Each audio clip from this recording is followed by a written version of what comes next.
welcome to the Red Booth Show. I'm here with Anthony C. Ferrante, and he is the director of the amazing Sharknado series. So, this is so cool. I know I've had you on the show you have. a while ago. Now, was it number 3 or 4? I think it was 3. Okay. I think so. Yeah. Was coming out. It was 3 or or 4. A couple years ago, yeah. Might have been 4, actually. Maybe? Who knows? Okay. It's in a black hole. It feels like we've been making one long film. Now there's like 10, right? Yeah, it was 6. Just kidding. 6 in 6 years. That's still a lot. That's a lot. I mean, you're pumping out the movies every year.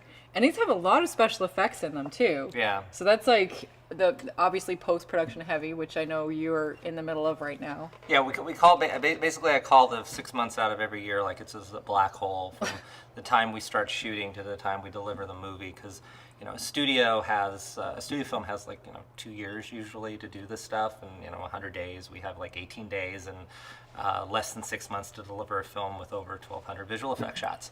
So the visual effects guys really love me right now. Oh my! So I'm sure though your crew has grown because Sharknado's gotten so big. Like it's bigger and bigger and has more and more stars in it. And no, I mean we pretty much had the same size crew except for on the second one, because in New York it was New York. We had a huge crew there. But everything else, it's been compartmentalized. I mean, last year we did number 5. Global swarming. We went to 5 different countries over the course of 2.5 months with a small skeletal crew and just picked up crew in the countries. And so it's really been interesting what we've been doing over the course of these films. Things that it's a movie that doesn't know it can do that. Global swarming. That's right. Now, what's the name of the new one? The new one is the Last Sharknado. It's about time. So it's about time. It's time travel, and it's the very last Sharknado. At least the story that we started in 1 finishes. There's no cliffhanger. It's it. We wrap everything up. Any loose threads, if there were any loose threads in these movies, will hopefully be answered, except for why Sharknadoes exist. Man, but that's the whole question. No, How you did don't. It all begin? No. The thing is like we've teased it, but the thing is, one of the things about horror films is that when you know too much about the monster, it loses its power. The more you got to know about Freddy and Jason and all that stuff like that, it's like the simpler the better. And I always looked at Sharknado as it's its own natural disaster. So, if like an earthquake or a volcano, they happen, and that's what happens. And we're not sharks, we're not tornado, we're a Sharknado. And so the first movie, it's like, oh, it's global warming, it's this or that. And for the 4 films, we didn't really explain anything. In the 5th film, we said that they've been around since prehistoric and Egyptian times and all that. But then... Do they have like the hieroglyphs with like Sharknado? Yes, of course. But Cleopatra's like running from Sharknado. The 6th one kind of undoes all that too. So there was a plan in 5 and 6 to kind of basically reset everything in an interesting way, where it's still, I think it's like the snake eating its tail, where I still never want to explain it. Well, I know you got to travel a lot also on this last shoot as well. I think, where was it, like Belgium? No, we went to Romania on this one. Romania, okay. Yeah, probably one of the coldest Romanian winters ever. It was freezing. And we were shooting outdoors all the time, so the actors were just like cold nonstop. And I think we shot maybe a total of. But they're pretending to be warm, right? No, we were. Just kidding. No, that's the other thing too. When on number 2, we just basically accepted that any bad weather that happens when we're shooting these movies, it's Sharknado weather. So like when we're shooting in New York, there was one day at Met Stadium where it started off sunny, and then it started snowing.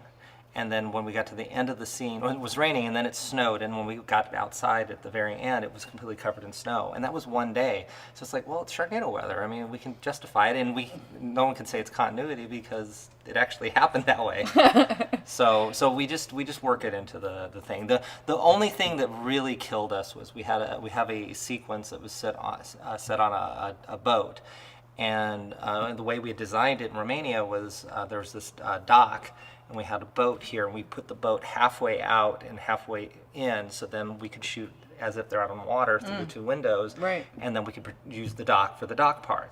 But then the lake froze. Oh man, and that's then, a little tough. So there was no way to win in that sequence except for visual effects, because it's supposed to be like they're traveling out in the water. So you would have had to do the fix it in post. We are fixing in post. No, yeah, no, that's why they hate me. No, it's just there was no, you're dealt the hand that you're given, and you just kind of make it work. There's a lot of trickery with these films. Oh, I'm sure. I mean, you're just constantly problem solving and, trying to figure out how you're going to do this next part. It's just, that's the way it is, right? Yeah, and in Romania, we went to Romania because it's time travel, so we got to do different time periods, and they had things that, we needed. We're doing Old West, and we're doing prehistoric, and so it kind of just made sense to be in a place that, we can kind of make it all work for us. This is like where you were like, we didn't think it could go there, but we did. Kind of.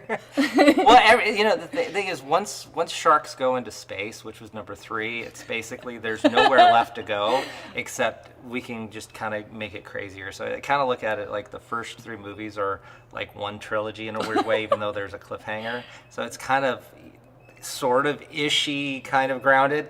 And then 4th, 5th, and 6th, just like there's no rules.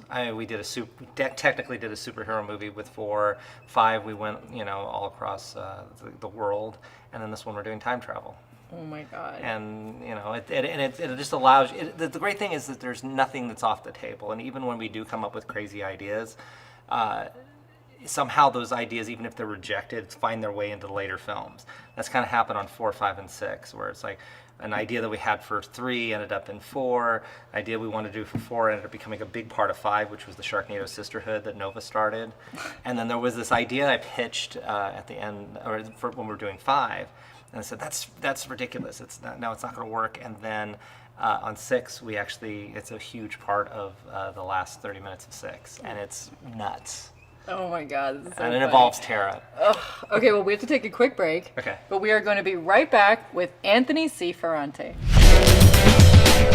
Hey, so I'm talking with Anthony C. Ferrante about Sharknado. Keep watching by clicking here for the next segment.